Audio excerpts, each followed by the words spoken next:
আমাদের আজকের অধ্যায় হলো বাংলা ব্যাকরণে, যাকে আমরা বলে থাকি সন্ধি। হ্যালো দর্শক বন্ধুরা, তোমরা সবাই কেমন আছো? আমি মৌসুমি, আর তোমরা দেখছো দিশান বাংলা। আজকে আমরা আলোচনা করব সন্ধি নিয়ে। তাহলে বন্ধুরা একেবারে সরাসরি চলে যাচ্ছি আজকের ভিডিওতে। সন্ধি। সন্ধি কথার অর্থ কি? সন্ধি কথার অর্থ হচ্ছে মিলন। কিন্তু বাংলা ব্যাকরণে সব মিলনকেই কিন্তু সন্ধি বলা হয় না। যেমন পদের সাথে পদের অথবা শব্দের সাথে শব্দের মিলনকে কিন্তু সন্ধি বলা হয় না। শুধুমাত্র বর্ণের সাথে বর্ণের মিলনকেই বলা হয় সন্ধি। যেমন এখানে আমি লিখেছি দেব যোগ আলয়। দেব এবং আলয় দুটি শব্দ যুক্ত হয়েছে এবং যুক্ত হয়ে তৈরি হয়েছে দেবালয়। এখানে অবর্ণের সাথে আবর্ণ যুক্ত হয়েছে, অবর্ণের সাথে আবর্ণ যুক্ত হয়ে আই এসেছে। দেব এবং আলয় দুটি যুক্ত হয়ে তৈরি হয়েছে দেবালয়। তাই একটি বর্ণের সাথে আরেকটি বর্ণের মিলনে তৈরি হয়েছে দেবালয়। তাই এটি কিন্তু একটা সন্ধি। এবার সন্ধি শুরু করার আগে আমরা কিছু সংজ্ঞা জানব। সেই সংজ্ঞাগুলি কি কি? প্রথম সংজ্ঞাটি হচ্ছে পাশাপাশি দুটি বর্ণের মিলনকে বলে সন্ধি। সন্ধি কাকে বলে? পাশাপাশি দুটি বর্ণের মিলনকে বলে সন্ধি। যেমন এখানে অ বর্ণের সাথে আবর্ণ যুক্ত হয়ে সন্ধি তৈরি হয়েছে দেবালয়। দেবের সাথে আলয় যুক্ত হয়ে দেবালয়, সন্ধি। যে নিয়মে সন্ধি হয় তাকে বলে সন্ধির সূত্র। ঠিক আছে, সন্ধি সূত্র কাকে বলে? যে নিয়মে সন্ধি হয় তাকে বলে সন্ধির সূত্র। 3 নম্বর নিয়ম, সন্ধিবদ্ধ পদকে আলাদা করে ভেঙে দেখানোর নাম সন্ধি বিচ্ছেদ। সন্ধি বিচ্ছেদ কাকে বলে? সন্ধিবদ্ধ পদকে যখন আলাদা করে ভেঙে আমরা দেখাবো তখন তাকে বলা হয় সন্ধি বিচ্ছেদ। 4 নম্বর নিয়ম কি? সূত্র না মেনে বা সূত্র ছাড়াই সন্ধি হলে তাকে নিপাতনের সিদ্ধ সন্ধি বলে। নিপাতনের সিদ্ধ সন্ধি কি? সূত্র না মেনে বা সূত্র ছাড়াই সন্ধি হলে তাকে বলে নিপাতনের সিদ্ধ সন্ধি। সাধারণত সন্ধি করতে হলে কিছু নিয়ম মানতে হয়। যখন সেই নিয়মগুলি না মেনেই সন্ধি হয় তখন তাকে বলা হয় নিপাতনের সিদ্ধ সন্ধি। তাহলে আমি শুরু থেকে আরও একবার বলছি, তোমরা একটু মন দিয়ে শুনবে। সন্ধি কথার অর্থ কি? সন্ধি কথার অর্থ হচ্ছে মিলন। ঠিক আছে, একটি বর্ণের সাথে আরেকটি বর্ণের মিলনে তৈরি হয় সন্ধি। সন্ধির সূত্রগুলি কি কি? পাশাপাশি দুটি বর্ণের মিলনকে বলে সন্ধি। দ্বিতীয় নিয়ম হচ্ছে যে নিয়মে সন্ধি হয় তাকে বলে সন্ধি সূত্র। 3 নম্বর সংজ্ঞা কি? সন্ধিবদ্ধ পদকে আলাদা করে ভেঙে দেখানোর নাম সন্ধি বিচ্ছেদ। আর 4 নম্বর সংজ্ঞা হচ্ছে সূত্র না মেনে বা সূত্র ছাড়াই সন্ধি হলে তাকে বলে নিপাতনের সিদ্ধ সন্ধি। এবার আমরা পরের বিষয়টি নিয়ে আলোচনা করব। সন্ধি কত প্রকার, কি কি, এবং কিছু সন্ধির সূত্র নিয়ে আজকের ভিডিওতে আমাদের আলোচনা তো হবে। বন্ধুরা এবার আমরা আলোচনা করব সন্ধি কত প্রকার ও কি কি। বাংলায় সন্ধি কিন্তু 3 প্রকার। কি কি? সন্ধি 3 প্রকার। প্রথম হচ্ছে স্বরসন্ধি, ব্যঞ্জন সন্ধি, বিসর্গ সন্ধি। এই 3 প্রকারের সন্ধি আমরা বাংলায় পাই। ঠিক আছে, আবারও বলছি, সন্ধি 3 প্রকার: স্বরসন্ধি, ব্যঞ্জন সন্ধি, বিসর্গ সন্ধি। এবার আমরা এক এক করে প্রত্যেকটি সন্ধি সম্পর্কে, সন্ধি কাকে বলে এবং প্রত্যেকটি সন্ধির উদাহরণ, নিয়ম, সূত্র যা যাবতীয় আছে সেটা নিয়ে অল্প অল্প করে আলোচনা করব। তাহলে ভিডিওটি কিন্তু শুরু থেকে যদি শেষ পর্যন্ত তোমরা দেখো তাহলে আশা করি তোমাদের কিছুটা হলেও কাজে লাগবে। এবার জানবো স্বরসন্ধি কাকে বলে। স্বরসন্ধি মানে কি? স্বরসন্ধি স্বরবর্ণের সঙ্গে স্বরবর্ণের মিলনকে স্বরসন্ধি বলে। আবারও বলছি, স্বরবর্ণের সঙ্গে স্বরবর্ণের মিলনকে স্বরসন্ধি বলে। যেমন উদাহরণে কি আছে? দেব যোগ ইন্দ্র, দেবেন্দ্র। এখানে দেব, দেব অকার যুক্ত একটা শব্দ, এখানে ইন্দ্র রস্য ই, দেবের সাথে এর সাথে ই যুক্ত হয়ে তৈরি হয়েছে দেবেন্দ্র। হিম যোগ আলয়, হিমালয়। এখানে অবর্ণের সাথে আবর্ণ যুক্ত হয়েছে।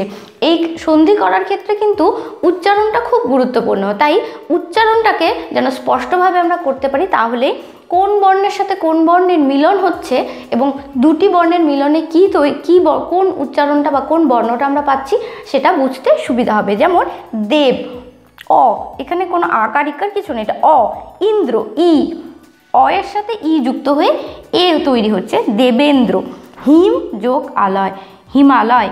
হিম, অ বর্ণের সাথে আ বর্ণ যুক্ত হয়ে তৈরি হচ্ছে আ, হিমালয়।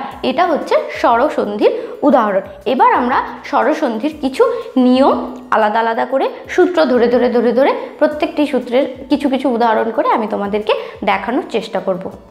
বন্ধুরা, এবার আমরা শুরু করব স্বরসন্ধির যে সূত্রগুলি আছে সেই সূত্রগুলি নিয়ে আলোচনা, এবং প্রত্যেকেরই কিছু কিছু করে উদাহরণ দিয়ে আমি তোমাদেরকে বোঝানোর চেষ্টা করব। সন্ধির প্রথম সূত্র হচ্ছে অকার বা আকার, এর সঙ্গে অকার বা আকার মিলে আকার হয়। আবারও বলছি, অকার বা আকারের সঙ্গে অকার বা আকার মিলে আকারই হয়। এখানে আমি আলাদা আলাদা করে প্রত্যেকটি ছক করে দেখিয়েছি, আশা করি তোমরা বুঝতে পারবে। অকারের সাথে অকার, অকারের সাথে অকার মিলে তৈরি হচ্ছে আকার। তার উদাহরণ কি? নর যোগ অধম, নরাধম। ধর্ম যোগ অধর্ম, ধর্মাধর্ম। নব যোগ অন্ন, নবান্ন। এখানে প্রত্যেকেরই কিন্তু অকারের সাথে অকার যুক্ত হয়েছে, অকারের সাথে অকার যুক্ত হয়ে আকার তৈরি হয়েছে। পরেরটি কি? অকারের সাথে আকার, অকারের সাথে আকার যুক্ত হয়ে কি হচ্ছে? আকারই হচ্ছে। যেমন ধন যোগ আগার, ধনাগার। দীপ যোগ আলোক, দীপলোক। ফল যোগ আহার, ফলাহার। এখানে প্রত্যেকের অকারের সাথে আকার যুক্ত হয়েছে। পরেরটি কি? পরেরটি হচ্ছে আয়ের সাথে অকার, আকারের সাথে অকার, আকারের সাথে অকার মিলে তৈরি হচ্ছেও কিন্তু আকার। ভিক্ষা যোগ অন্ন, ভিক্ষান্ন। যথা যোগ অর্থ, যথার্থ। এখানে আকারের সাথে অকার যুক্ত হয়ে আকার তৈরি হয়েছে। শেষেরটি কি আছে? আকারের সাথে আকার, আকারের সাথে আকার যুক্ত হয়েও আকারই হয়। যেমন মহা যোগ কাশ, আকাশ। মহা যোগ আকাশ, মহাকাশ। কারা যোগ আগার, কারাগার। এখানে আকারের সাথে আকার যুক্ত হয়ে আকারই হয়েছে। তাহলে অয়ের সাথে অযুক্ত হয়েও আ হয়, অয়ের সাথে আ যুক্ত হয়েও আ হচ্ছে, আয়ের সাথে অযুক্ত হলেও সেটা আই হচ্ছে, এবং আ যুক্ত হয়েও আই হচ্ছে। বন্ধুরা, এবার আমরা সন্ধির দ্বিতীয় সূত্র নিয়ে আলোচনা করব। আমাদের দ্বিতীয় সূত্র কি আছে? রস্যিকার কিংবা দীর্ঘিকারের পর রস্যিকার কিংবা দীর্ঘিকার থাকলে দুই মিলে দীর্ঘিকার হয়। আবারও বলছি, রস্যিকার কিংবা দীর্ঘিকারের পর রস্যিকার কিংবা দীর্ঘিকার থাকলে দুই মিলে কি হয়? দীর্ঘিকারই হয়। এখানে কিছু উদাহরণ আছে। যেমন রস্যিকারের সাথে রস্যিকার মিলে দীর্ঘিকার হয়। রশ্মি কি কি? অতি যোগ ইত, অতীত। গিরি যোগ ইন্দ্র, গিরীন্দ্র। এখানে রস্যিকারের সাথে রস্যিকার মিলে দীর্ঘিকার হয়েছে।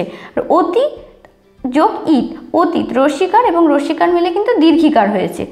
গিরি যোগ ইন্দ্র, গিরীন্দ্র। এখানে রশ্মি মিলে দীর্ঘিকার হয়েছে। পরেরটি কি আছে? রস্যিকারের সাথে দীর্ঘিকার, রস্যিকার এবং দীর্ঘিকার মিলে দীর্ঘিকারই হচ্ছে। যেমন প্রতি যোগ ইক্ষা, প্রতীক্ষা। পরি যোগ ইক্ষা, পরীক্ষা। এখানে রস্যিকারের সাথে দীর্ঘিকার মিলে কিন্তু দীর্ঘিকার হচ্ছে। পরের উদাহরণ কি আছে? দীর্ঘিকার এবং রস্যিকার মিলে দীর্ঘিকার হয়। যেরকম সতী যোগ ইন্দ্র, সতীন্দ্র। অবনী যোগ ইন্দ্র, অবনীন্দ্র। এখানে দীর্ঘিকার এবং রস্যিকার মিলেও দীর্ঘিকারই হয়। দীর্ঘিকার এবং দীর্ঘিকার মিলেও দীর্ঘিকার হয়। যেমন কি কি আছে? সতী যোগ ঈশ, সতীশ।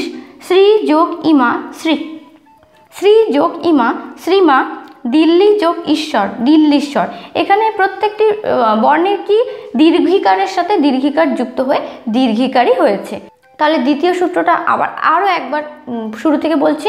রস্যিকার কিংবা দীর্ঘিকারের পর রস্যিকার কিংবা দীর্ঘিকার থাকলে দুই মিলে দীর্ঘিকারই হয়। বন্ধুরা, এবার আমরা আলোচনা করব সন্ধির 3 নম্বর সূত্র নিয়ে। সন্ধির 3 নম্বর সূত্রে কি আছে? রস্যকার কিংবা দীর্ঘকারের পর রস্যকার বা দীর্ঘকার থাকলে উভয় মিলে দীর্ঘকার হয়। দীর্ঘকার পূর্ব বর্ণে যুক্ত হয়। আবার বলছি, রস্যকার কিংবা দীর্ঘকারের সঙ্গে যদি রস্যকার কিংবা দীর্ঘকারের পর রস্যকার কিংবা দীর্ঘকার যদি থাকে তাহলে উভয় মিলে কি দীর্ঘকারই হয় এবং দীর্ঘকার পূর্ব বর্ণে যুক্ত হয়। উদাহরণে কি আছে? রস্যকার এবং রস্যকার মিলে দীর্ঘকার হয়। উদাহরণ কি? কটু যোগ উক্তি, কটুক্তি। মরু যোগ উদ্যান, মরুদ্যান। এখানে রস্যকারের সাথে রস্যকার মিলে দীর্ঘকার হয়েছে। রস্যকারের সাথে দীর্ঘকার মিলেও কিন্তু দীর্ঘকারই হয়। যেমন অনু যোগ ঊর্ধ্ব, অনূর্ধ্ব। লঘু যোগ উর্মি, লঘুর্মি। এখানে রস্যকারের সাথে দীর্ঘকার মিলে দীর্ঘকার হয়েছে। দীর্ঘকারের সাথে রস্যকার, দীর্ঘকারের সাথে রস্যকার মিলেও দীর্ঘকার হয়। যেমন বধূ যোগ উক্তি, বধূক্তি। ভূ যোগ উৎক্ষেপণ, ভূৎক্ষেপণ। ঠিক আছে, এখানে দীর্ঘকারের সাথে রস্যকার মিলেও দীর্ঘকারই হয়েছে।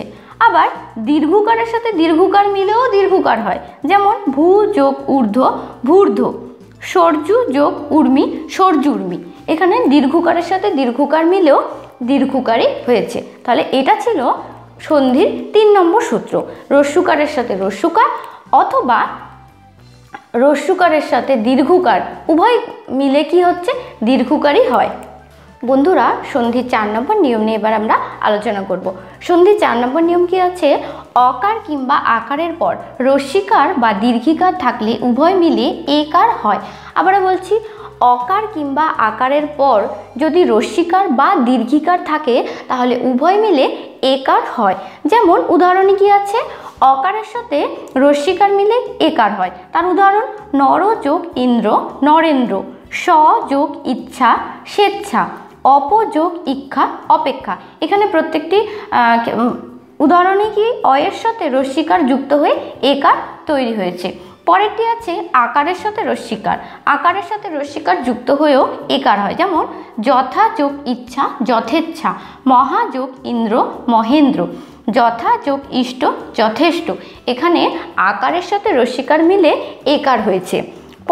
পরেরটি কি আছে, অকারের সাথে দীর্ঘিকার মিলেও এ। যেমন গণ যোগ ইশ, গণেশ।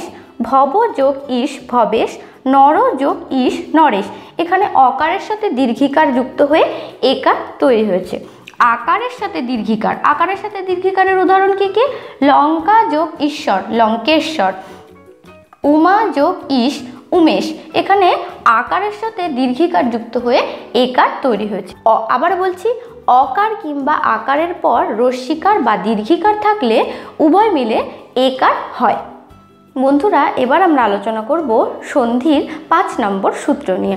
5 নম্বর সূত্রে কি আছে, অকার কিংবা আকারের পর রস্যকার কিংবা দীর্ঘকার থাকলে দুয়ে মিলে ওকার হয়। ওকার মানে এই ওকার কিন্তু এরকম ওকার হয়ে আগের বর্ণে যুক্ত হয়। আবারও বলছি, অকার কিংবা আকারের পর রস্যকার কিংবা দীর্ঘকার দুয়ে মিলে কি হয়, ওকার হয়। সেই ওকারটা ওকার হয়ে আগের বর্ণে এসে যুক্ত হয়। যেমন উদাহরণে আছে অকার এবং রস্যকার মিলে ওকার। বোধ যোগ উদয়, বোধোদয়। এখানে বোধ এবং উদয় মিলে বোধোদয় হয়েছে। আর বোধোদয়ে উদয়টা, রস্যকারটা এখানে ওকার হয়ে এসে আগের বর্ণে যুক্ত হয়েছে। পর যোগ উপকার, পরোপকার। এখানেও পরোপকারের ক্ষেত্রে কি হচ্ছে, রয় ওকার হিসাবে এখানে ওটা যুক্ত হয়েছে। আ এবং রস্য উ এই দুটো মিলে ওকার তৈরি হয়। যেমন যথা যোগ উচিত, যথোচিত। মহা যোগ উৎসব, মহোৎসব। অকার এবং দীর্ঘকার মিলেও ওকার হয়। যেমন নব যোগ উড়া, নবরা। আকার এবং দীর্ঘকার মিলেও ওকার হয়। যেমন গঙ্গা যোগ উর্মি, গঙ্গর্মি। এই সমস্ত উদাহরণ একটু অল্প পরিমাণে হয়, তাই আমি একটা একটা করে উদাহরণ তোমাদের দেখিয়েছি। এবার আমরা বন্ধুরা সন্ধির 6 নম্বর সূত্র নিয়ে আলোচনা করব। আমাদের 6 নম্বর সূত্রে কি আছে, অকার কিংবা আকারের পর ঋকার থাকলে উভয় মিলে অর হয়। অর মানে অয়ের পূর্ববর্ণে যুক্ত হয়ে র বা রেফ, অর্থাৎ রেফ হয়ে পরের বর্ণের মাথায় বসে। আবারও বলছি, সবাই কিন্তু একটু মন দিয়ে শুনবে। অকার কিংবা আকারের পরে ঋকার থাকলে উভয় মিলে অর হয়। অর মানে অর হচ্ছে র হয়ে মানে রেফ হয়ে পরের বর্ণের মাথায় বসে। উদাহরণগুলি একটু লক্ষ্য করলে তোমরা ভালো করে বুঝতে পারবে। যেমন অ এবং ঋ যুক্ত হয়ে অর মানে রেফ হয়েছে। যেমন দেব যোগ ঋষি, দেবর্ষি। এখানে রেফ হয়ে এই বর্ণে যুক্ত হয়ে দেবর্ষি হয়েছে। সপ্ত যোগ ঋষি, সপ্তর্ষি। উত্তম যোগ ঋণ, উত্তমর্ণ। ঠিক আছে, আ এবং ঋ, আকার এবং ঋ যুক্ত হয়ে অর রেফ হয়েছে। যেমন মহা যোগ ঋষি, মহর্ষি। রাজা যোগ ঋষি, রাজর্ষি। একইভাবে আবারও অ এবং ঋ যুক্ত হয়ে কি হয়েছে, রেফ তৈরি হয়েছে। যেমন শোক যোগ ঋত, শোকার্ত। শীত যোগ ঋত, শীতার্ত। আকার এবং ঋ যুক্ত হয়েও রেফ হয়। যেমন ক্ষুধা যোগ ঋত, ক্ষুধার্ত। পিপাসা যোগ ঋত, পিপাসার্ত। ঠিক আছে? তাহলে আবারও বলছি, অকার কিংবা আকারের পর রি থাকলে উভয় মিলে রেফ তৈরি হয়ে পরের বর্ণের মাথায় বসে। এই নিয়মগুলি কিন্তু একটু মন দিয়ে লক্ষ্য করতে হবে। বন্ধুরা, আজকের ভিডিওটা আমরা এই পর্যন্তই শেষ করলাম।